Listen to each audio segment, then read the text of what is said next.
Hi friends, ಎಲ್ಲರಿಗೂ ನಮಸ್ಕಾರಗಳು. ಕಸ್ತೂರಿ ರಶ್ಮಿ ಚಾನೆಲ್ಗೆ ಸ್ವಾಗತ. ಇವತ್ತು ನಾನು ನೀರ್ದೋಸೆ ರೆಸಿಪಿ ಮಾಡ್ತಾ ಇದ್ದೇನೆ. ನಮ್ಮ ಮಂಗಳೂರಿನಲ್ಲಿ ಇದು ತುಂಬಾ ಫೇಮಸ್. ಎಲ್ಲ ಹೋಟೆಲ್ಗಳಲ್ಲೂ ಎಲ್ಲ ಮನೆಗಳಲ್ಲೂ ಸಹ ಇದನ್ನು ಮಾಡ್ತಾರೆ.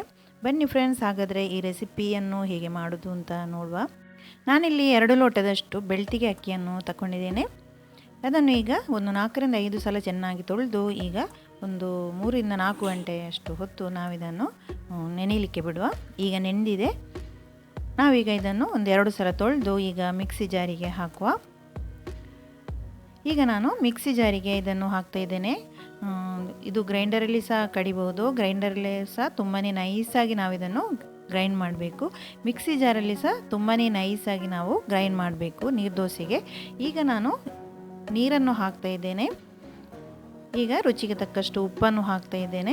ಇದನ್ನು ಚೆನ್ನಾಗಿ ಈಗ ನಾನು ಗ್ರೈಂಡ್ ಮಾಡಿದೆ ನೋಡಿ. ತುಂಬ ನೈಸಾಗಿ ನಾವು ಗ್ರೈಂಡ್ ಮಾಡಬೇಕು. ಈಗ ನಾನು ಇನ್ನೊಂದು ಪಾತ್ರೆಗೆ ಇದನ್ನು ಹಾಕ್ತಾ ಇದ್ದೇನೆ. ಈಗ ನಾವು ನೀರನ್ನು ಇದಕ್ಕೆ ಹಾಕಬೇಕು. ತುಂಬ ತೆಳು ಮಾಡಬೇಕು. ನಾವು ನೀರ್ದೋಸೆಗೆ ಯಾವಾಗಲೂ ಹಿಟ್ಟನ್ನು ತುಂಬಾ ತೆಳು ಮಾಡಬೇಕಾಗುತ್ತೆ ನೋಡಿ. ಈ ರೀತಿಯಾಗಿ ಹಿಟ್ಟು ಇಳಿದು ಹೋಗಬೇಕು. ಆ ರೀತಿ ನಾವು ಇದನ್ನು ಅಷ್ಟು ತೆಳು ಮಾಡಬೇಕು. ಅದರಲ್ಲಿ ಹಿಟ್ಟು ಉಳಿಬಾರ್ದು. ಈಗ ನಾನು ತವವನ್ನು ಕಾಯಲಿಕ್ಕೆ ಇಟ್ಟಿದ್ದೆ. ತವವನ್ನು ಜಾಸ್ತಿ ಕಾಯಬೇಕು. ಕಾದ ಮೇಲೆ ನಾವು ಎಣ್ಣೆಯನ್ನು ಹಾಕಬೇಕು. ಈಗ ದೋಸೆಯನ್ನು ಮಾಡ್ತಾ ಇದ್ದೇನೆ. ನಾವು ಹೈ ಫ್ಲೇಮಲ್ಲಿ ಇಟ್ಟು ದೋಸೆಯನ್ನು ಮಾಡಬೇಕು. ಇಲ್ಲದಿದ್ದರೆ ಅದು ಹಿಟ್ಟು ಅಲ್ಲಲ್ಲಿ ನಮಗೆ ಕಾಣ್ತದೆ. ಈಗ 1 ನಿಮಿಷದಷ್ಟು ಹೊತ್ತು ನಾವು ಮುಚ್ಚಳ ಇಟ್ಟು ಇದನ್ನು ಬೇಯಿಸುವ. ತುಂಬಾ ಚೆನ್ನಾಗಿ ಆಗುತ್ತೆ ಇದು ಈ ನೀರ್ದೋಸೆ. ನಾವಿದಕ್ಕೆ ಮಾತ್ರ ಹಿಟ್ಟನ್ನು ತುಂಬಾ ತೆಳು ಮಾಡಿಕೊಳ್ಬೇಕು ನೋಡಿ. ಚೆನ್ನಾಗಿ ಎಳ್ತಾ ಉಂಟು. ನಾವಿದನ್ನು ಕಬ್ಬಿಣದ ಕಾವಲಿಯಲ್ಲಿ ಸಹ ಮಾಡಬಹುದು.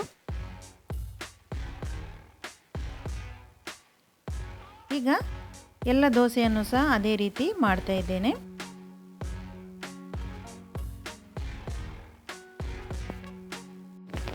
ಎಲ್ಲರಿಗೆ ಹೆಚ್ಚಾಗಿ ಗೊತ್ತಿರುತ್ತೆ ಈ ನೀರ್ದೋಸೆ ಮಾಡಲಿಕ್ಕೆ. ಆದರೆ ಗೊತ್ತಿಲ್ಲದವರಿಗೆ ಅಂತ ನಾನು ಈ ರೆಸಿಪಿಯನ್ನು ಶೇರ್ ಮಾಡ್ತಾ ಇದ್ದೇನೆ.